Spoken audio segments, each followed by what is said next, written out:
So actually, man, this was pretty easy for me. Once I realized that the job no longer valued or appreciated me, man, soon after that, I told him, I said, you can take this job and shove it up you know where, and I don't care how you do it, but you can take this job and shove it. So just like that, that's how it went down. Well, maybe not just like that, but in a nutshell, that's how it went down. This was a state job,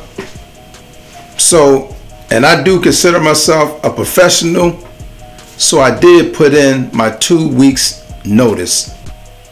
This is not a video that encourages people to quit their job, especially if you don't have a backup plan. We know your job is your livelihood, that's how you pay your bills and all that, so I would not suggest for anyone to quit their job unless you have a plan. And make sure your plan is a good plan. So don't say that I told anybody to quit their job. One of the things that I did not do when I left the job, I did not talk bad about the job, none of my co-workers or anything. Any personal feelings I had about the job, I kept that inside of here, right in my heart. I did not talk bad about the job. So to answer the question about what are some of the things that I don't miss about the job, the main thing would be the phone calls. You get phone calls anytime throughout the night. Something major happened on the facility. It can be a flood, a fire. There's another thing that I clearly don't miss about that job, and that was receiving phone calls that certain staff have called off of work. This would happen usually on certain holidays. Some people may call off on birthdays. Some people call off on special football games or special events. It's certain events where people call off.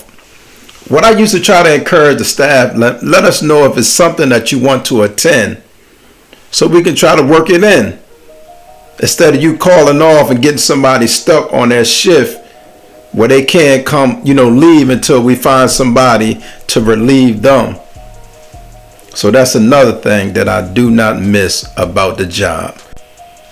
Regarding the question about what is some of the things that I miss about the job, I don't know if I would personally use the word miss, but I enjoyed working with the juveniles, man.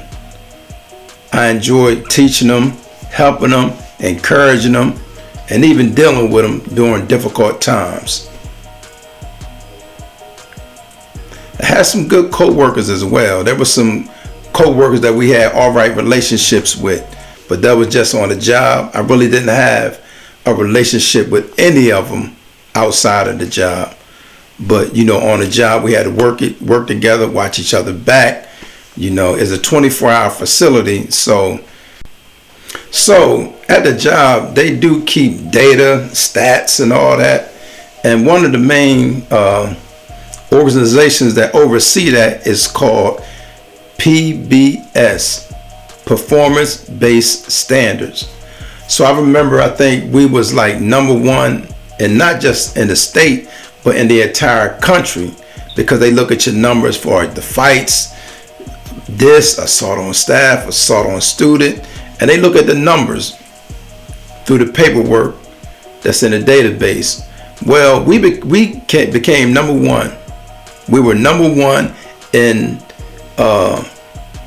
decreasing all that stuff, even decreasing students being put in timeout. And as a reward for us being number one, we were some of us were selected to go to New Orleans. The trip to New Orleans was a good thing.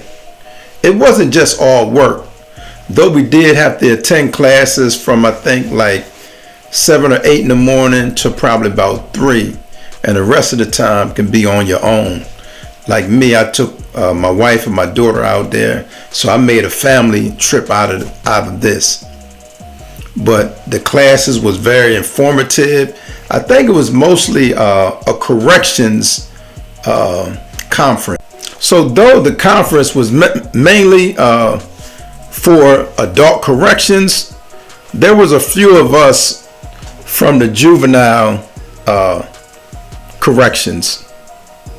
But like I said, man, it was a lot of information. Met a lot of good people there.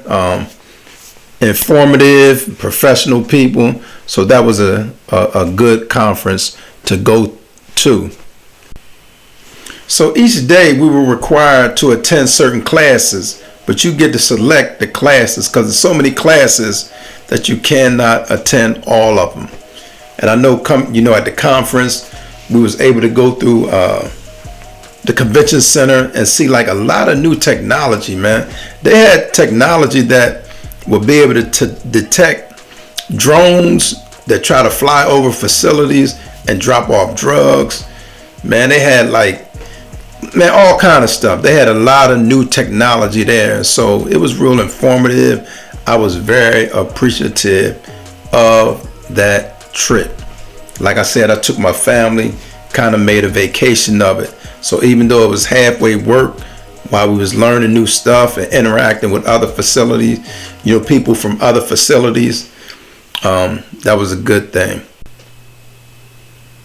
I do want to go on record saying that I really did appreciate the job sending us out to New Orleans for the training. But this wasn't my first time in New Orleans. I think I had been there already 2 other times. So this wasn't enough to keep me on the job. Matter of fact, I think I resigned a month or a couple months after the trip. There were other issues. There's not time enough right now to talk about those, but there was other issues where I didn't feel valued or appreciated. So what do I do now to earn an honest living? Well, to answer that question, I would have to say I do a number of things. I do a little gig work. I try to sell a car here and there when I can. And I also make YouTube videos. None of the things that I listed may be considered reliable income, which is the truth. So I'm still a work in progress. I'm still trying to grow. And hopefully I will find that sweet spot where I can really progress in. I'm still trying to find that sweet spot where I can progress in.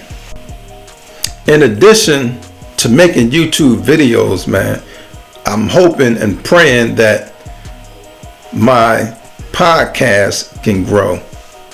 I got a podcast where I just talk about different topics, whether it's dealing with government, dealing with stuff within our community, just different topics, man. When you get a chance, go through my channel, Mark B's Perspective, and review my videos and my content.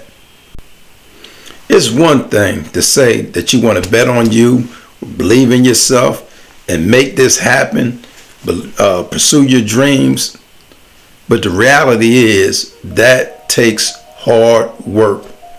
So I ask you to make sure you really sure before you leave your 9 to 5, because you got to replace that paycheck with some other money. But if you got it, more power to you. So I do want to say that there's a sense of freedom not having to go to somebody else's job and be on somebody else's schedule. So that was one of the main benefits of quitting my job. But with that comes more responsibility, because you still have to pay your bills. So you got to get out there. No matter what you're doing, you will have to get out there and be on your grind. Be about your business. Handle your business. It ain't just peaches and cream, man. You got to get out there and make it happen. So for me, man, I don't regret quitting my job. But guess what? Like I said, it come with responsibility. But guess what? Again, I'm the man for the job. Let's get it going. Listen, I want to thank y'all for watching the video. Thank you, thank you, thank you. I hope that you found value in this video. If you ever think about quitting your job, man, really think it through. And make sure you got a rock solid plan so that you can continue paying your bills.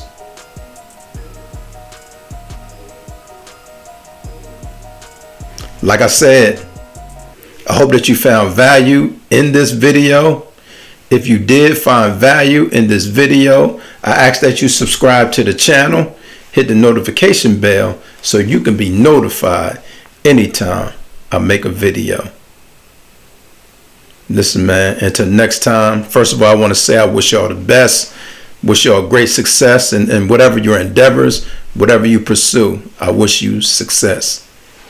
But until next time, man, y'all be safe out there. Peace.